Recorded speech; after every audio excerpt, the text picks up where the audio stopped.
ক্রমবর্ধমান দূষণের জেরে পুকুর নদী জলাশয়ের গুণমান খারাপ হয়ে যাচ্ছে, ফলে বিপন্ন মাছ সহ অন্যান্য জলজ প্রাণী।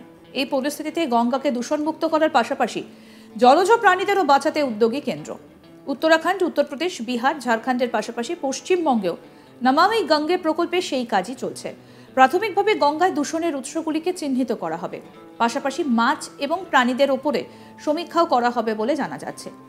এই পরিস্থিতিতে বহরমপুরের কলেজ ঘাটে গঙ্গায় ছাড়া হলো রুই, কাতলা, মৃগলের মতো মাছের চারা। ইন্ডিয়ান কাউন্সিল অফ এগ্রিকালচার রিসার্চের অধীনস্থ মৎস্য গবেষণা সংস্থার নাম সেন্ট্রাল ইনল্যান্ড ফিশারিজ রিসার্চ ইনস্টিটিউটের অধীনে ছাড়া হলো মাছের চারা। কি বলছেন প্রজেক্ট সায়েন্টিস্ট সৌরভ কুণ্ডু, শুনবো এবার। আমরা Barrackpore ICR সিফরি central inland fisheries research institute এবং নমামি গঙ্গের একসাথে যে প্রকল্প চলছে সেন্ট্রাল ব্যারাকপুরে, সেই প্রকল্পের আওতায় আমরা 2016 সাল থেকে 3টি ফেজে 2016 থেকে 18 পর্যন্ত প্রথম ফেজ চলেছিল, তাতেও আমরা গঙ্গাবক্ষে মাছ ছেড়েছিলাম। এরপরেতে 2018 থেকে 2023 সাল পর্যন্ত সেকেন্ড ফেজ চলেছিল, তাতেও আমরা গঙ্গাবক্ষে বিহারে বক্সার থেকে আরম্ভ করে ব্যারাকপুর অবধি গঙ্গার বিভিন্ন অঞ্চলে আমরা মাছ ছেড়েছি। এবং তারপরে 2023 সাল থেকে আজ পর্যন্ত ফেজ 3তে আমরা আবারও ন্যাশনাল র্যাঞ্চিং মিশন 3 প্রজেক্টে, এই যে আইসিআর সিফরি নমামি গঙ্গের যে প্রজেক্ট, তাতে আমরা গঙ্গাবক্ষে বিভিন্ন জায়গায় ইন্ডিয়ান মেজর কার্প, যেগুলোকে আমরা রুই, কাতলা, মৃগেল বলে থাকি, এই সমস্ত মাছ, সঙ্গে কিছু বাটা মাছ এবং অন্যান্য স্মল ইন্ডিজেনাস ফিশ যেগুলো আমরা বলে থাকি, সেগুলো আমরা গঙ্গাবক্ষে ছেড়ে চলেছি। এর প্রধান উদ্দেশ্য হলো গিয়ে গঙ্গা নদীতে আমরা সার্ভে করে লাস্ট 8-9 বছর সার্ভে করে আমরা বুঝতে পেরেছি ফিশারম্যানদের কাছ থেকে যে গঙ্গা নদীতে গঙ্গার যে মাছ তা খুব কমে গেছে, হ্রাস পেয়েছে, এবং এই মাছের সংখ্যা বৃদ্ধি করার জন্যই কিন্তু আমাদের সিফরির এই প্রচেষ্টা। আমাদের সংস্থার নির্দেশক ডক্টর বসন্ত কুমার দাসের তত্ত্বাবধানে 2016 সাল থেকে 2025 এখনও পর্যন্ত এই যে মহাযজ্ঞ পালিত হচ্ছে, তার প্রধান উদ্দেশ্য হচ্ছে গঙ্গাবক্ষে মাছ বাড়ানো, এবং যাতে এই মাছের উপর বেস করে যে সমস্ত মৎস্যজীবী ভাইয়েরা জীবিকা নির্বাহ করেন, তাদের যাতে অন্য কোনো জীবিকার উপর নির্ভর না করে তারা যেন মাছ তুলে সেখান থেকে মাছ বিক্রি করে তাদের জীবিকা নির্বাহ করতে পারেন, এই উদ্দেশ্যে আমাদের এই পরিকল্পনা এবং এই প্রচেষ্টা। আমাদের সংস্থা নির্দেশক ডক্টর বসন্ত কুমার দাস এই পরিকল্পনাকে খুব দারুণভাবে এগিয়ে নিয়ে চলেছেন। এখনও পর্যন্ত প্রায় 97 লক্ষের উপর ইন্ডিয়ান মেজর কার্প গঙ্গা নদীবক্ষে ছাড়া হয়েছে, এবং আমাদের আগামীতে আরও টার্গেট রয়েছে, যাতে আমাদের উদ্দেশ্য হলো গিয়ে গঙ্গা নদীবক্ষে মাছ বাড়ানো। এর আরও একটি কারণ রয়েছে, সেটা হচ্ছে গিয়ে আপনারা জানেন যে গঙ্গা নদীতে প্লাস্টিক, মাইক্রোপ্লাস্টিক এবং অন্যান্য হেভি মেটালস এবং কেমিক্যালসের পরিমাণ দিন দিন বেড়েই চলেছে। তো আমাদের একটা স্লোগান রয়েছে যে solution to pollution is dilution. তো আমরা যত বেশি মাছ ছাড়তে পারবো, তত বেশি গঙ্গা নদীর যে ধারা, গঙ্গা নদীর যে অবিরল ধারা, নির্মল ধারা, সেটা বজায় থাকবে, তাতে পলিউশনের সংখ্যা কমবে। এবং আপনারা নিশ্চয়ই দেখেছেন যে গঙ্গা নদীতে ডলফিনের সংখ্যাও প্রচুর পরিমাণে বৃদ্ধি পেয়েছে। তার কারণটাই হচ্ছে গিয়ে যদি ডলফিন এবং মাছ এদের সহাবস্থান দেখা যায়, তাহলেই বুঝে নিতে হবে যে গঙ্গা নদীর কিন্তু তার যে আগেকার যে ইকোসিস্টেম সেটা সে ফিরে পাচ্ছে। এবং এ বিষয়ে আইসিআর সিফরি এবং এনএমসিজির যে যৌথ প্রচেষ্টা, সেটা যে দারুণ পরিমাণে সফল হয়েছে, তার প্রমাণ হচ্ছে গিয়ে আগে পাটনা থেকে আরম্ভ করে একদম গোদাখালি পর্যন্ত যে ফিশ ল্যান্ডিংটা হতো 1905 সাল থেকে আরম্ভ করে 1915 সাল পর্যন্ত, তা থেকে আরম্ভ করে সেই কম্প্যারিজনে দেখা গেলে সেখান থেকে আরম্ভ করে 2025 সালে কিন্তু এই ফিশ ল্যান্ডিংটা যথেষ্ট পরিমাণে বৃদ্ধি পেয়েছে।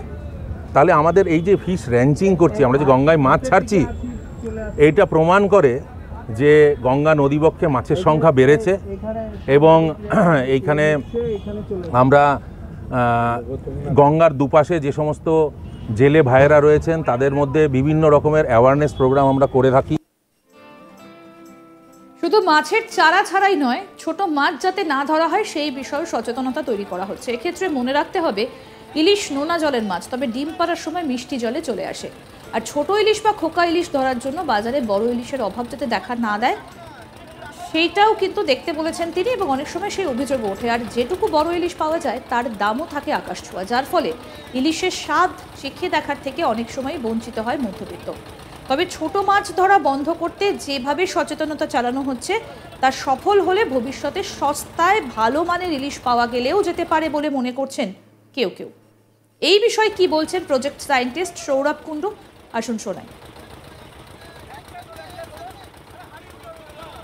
আমাদের যেটা বক্তব্য, এই যে আমাদের বিভিন্ন রকমের মানে অ্যাওয়ারনেস প্রোগ্রাম থাকে, তাতে আমরা জেলে ভাই থেকে আরম্ভ করে লোকাল যে সমস্ত লোকজন যারা কিনা গঙ্গার কাছাকাছি থাকেন, প্রত্যেককেই আমাদের একটাই বক্তব্য থাকে যে মশারি জাল ব্যবহার করবেন না।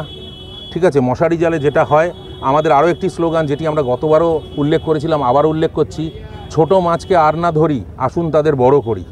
এই স্লোগান যদি আমরা আজকে শপথ নিতে পারি যে না, আমরা ছোট মাছকে ধরবো না, তাহলে সেগুলো যখন বড় হবে সেই মাছের স্বাদ, সেই মাছ বিক্রি করে যে জেলে ভাইয়েরা রয়েছেন তাদের যে লাভ, সেটাও যথেষ্ট পরিমাণে বেশি হবে। কিন্তু দেখা যাচ্ছে অসৎ উপায়ে বহু জেলে ব্যবসায়ীরা অসৎ উপায়ে কিছু মাছ ধরে ফেলছেন।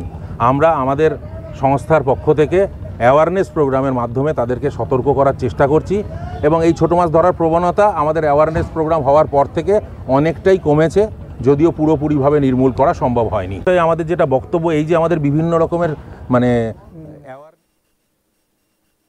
ক্রমবর্ধমান দূষণের জেরে পুকুর, নদী, জলাশয়ের গুণমান খারাপ হয়ে যাচ্ছে, ফলে বিপন্ন মাছ সহ অন্যান্য জলজ প্রাণী।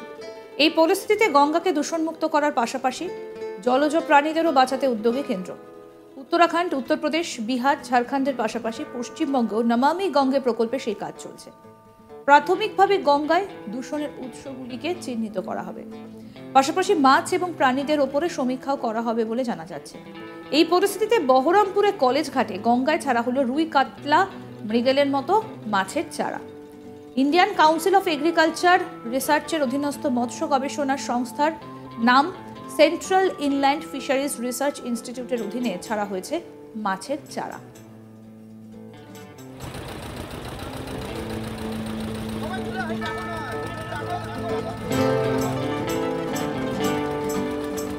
শুধু মাছের চারা ছাড়াই নয়, ছোট মাছ যাতে না ধরা হয় সেই বিষয়েও সচেতনতা তৈরি করা হচ্ছে।